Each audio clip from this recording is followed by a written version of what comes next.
Hello everyone, welcome back to the channel. आज हम शुरू करने वाले हैं क्लास 11 फिज़िक्स का chapter number 2, motion in a straight line. तो अगर आप जेईई नीट बोर्ड या स्कूल एग्ज़ाम्स की प्रिपरेशन कर रहे हो तो ये वीडियो आपके लिए बहुत यूज़फुल होगी। तो चलिए स्टार्ट करते हैं। सबसे पहले समझते हैं कि मोशन क्या होता है।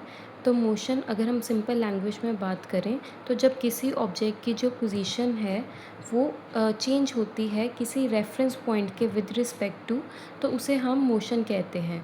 और इस चैप्टर में हम सिर्फ स्ट्रेट लाइन मोशन पढ़ेंगे, यानी वन डायरेक्शन वाला मोशन या वन डायमेंशनल वाला मोशन।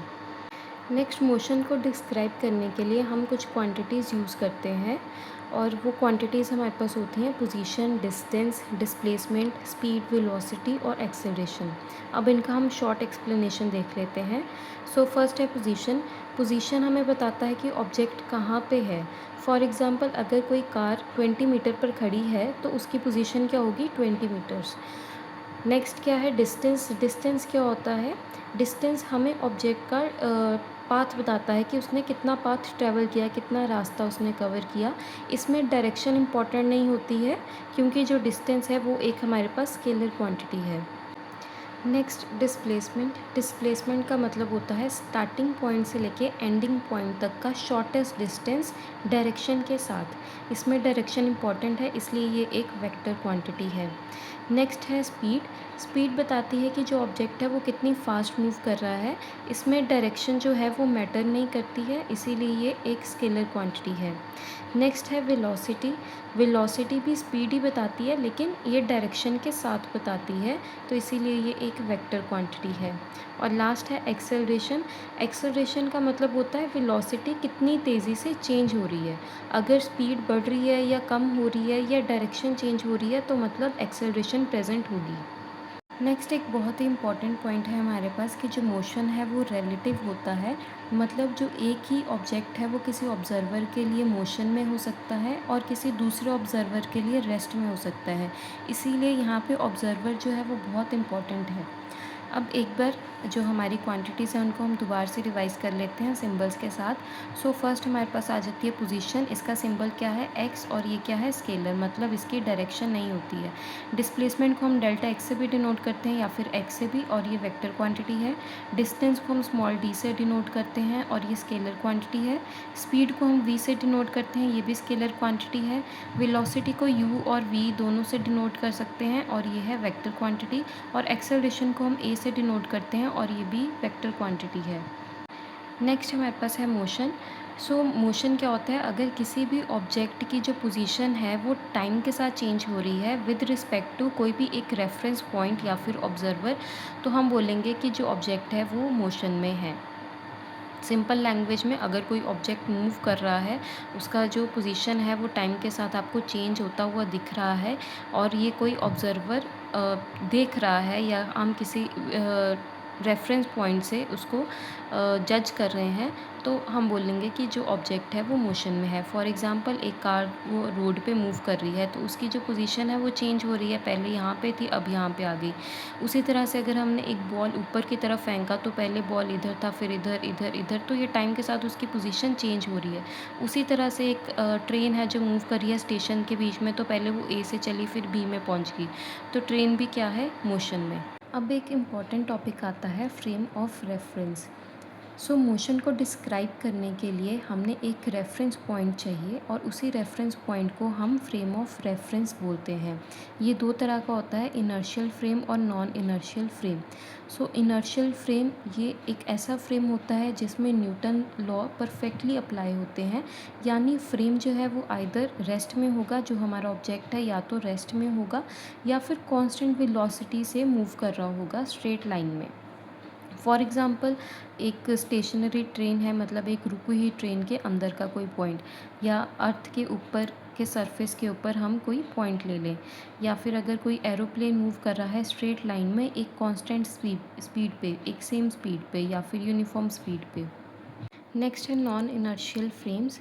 ये फ्रेम्स ऐसा फ्रेम होता है जहाँ पे एक्सेलरेशन प्रेजेंट होती है, यानी कि स्पीड चेंज हो रही हो या फिर डायरेक्शन चेंज हो रही है।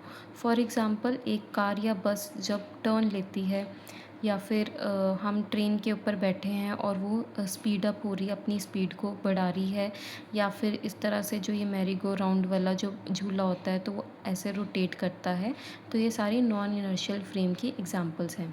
अब यहाँ पे एक चीज़ याद रखनी है कि जो न्यूटन के लॉज हैं वो डायरेक्टली नॉन इनर्शियल फ्रेम्स में एप्लीकेबल नहीं होते हैं, उसके लिए एक्स्ट्रा जो सूडो फोर्स है वो करनी पड़ती है। लेकिन जो ये न्यूटन लॉज हैं वो इनर्शियल फ्रेम में वैलिड होते हैं। अब बात करते हैं पॉइंट मास ऑब्जेक्ट की। तो जो पॉइंट मास ऑब्जेक्ट होता है, अगर किसी ऑब्जेक्ट का जो साइज़ है उसके ट्रैवल किए हुए डिस्टेंस के कंपैरिजन में बहुत छोटा है, तो उस ऑब्जेक्ट को हम पॉइंट मास की तरह ट्रीट कर सकते हैं। फॉर एग्ज़ाम्पल, एक हाईवे पे चलती हुई गाड़ी, अब वो जो गाड़ी का जो साइज़ है और जितना उसने हाईवे पे डिस्टेंस ट्रैवल किया है वो बहुत छोटा है, तो इसीलिए हम जो गाड़ी है उसको पॉइंट मास की तरह ट्रीट कर सकते हैं।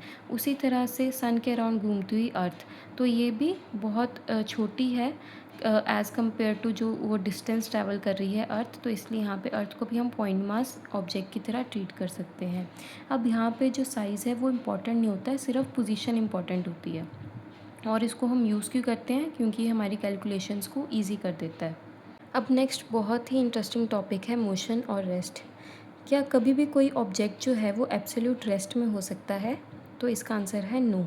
जो मोशन और रेस्ट हैं वो दोनों रिलेटिव हैं। फॉर एग्ज़ाम्पल, आप एक ट्रेन में बैठे हो, तो ट्रेन के अंदर जो पैसेंजर बैठा है दूसरे पैसेंजर के विद रिस्पेक्ट में वो रेस्ट में है।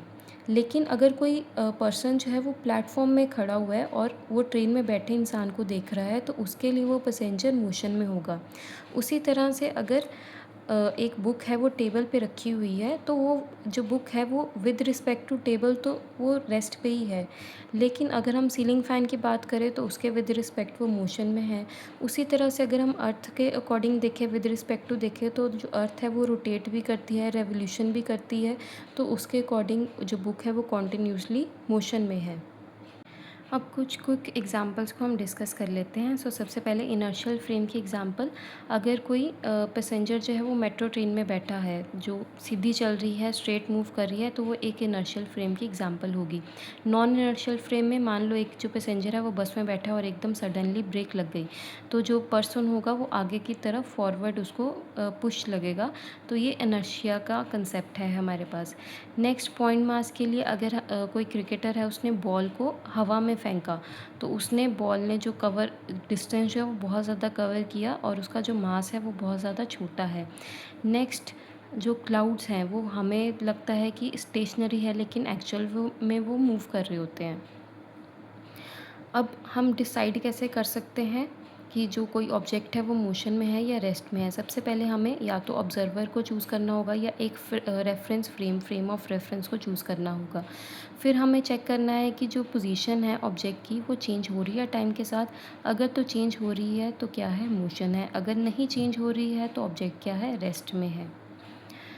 एक आप ये सिंपल सा निमोनिक भी याद रख सकते हो रिलेटिव के नाम से। आर से रेफरेंस मैटर्स, ई से एवरीथिंग इज़, एल से लुक फ्रॉम, ए से अनदर ऑब्जर्वर, टी से टेरिटरी, आई से इट चेंजेस, वी से व्यू ऑफ और ई से एवरीथिंग। सो स्टूडेंट्स, अगर आपको ये वीडियो हेल्पफुल लगी हो तो आप वीडियो को लाइक करो, चैनल को सब्सक्राइब करो और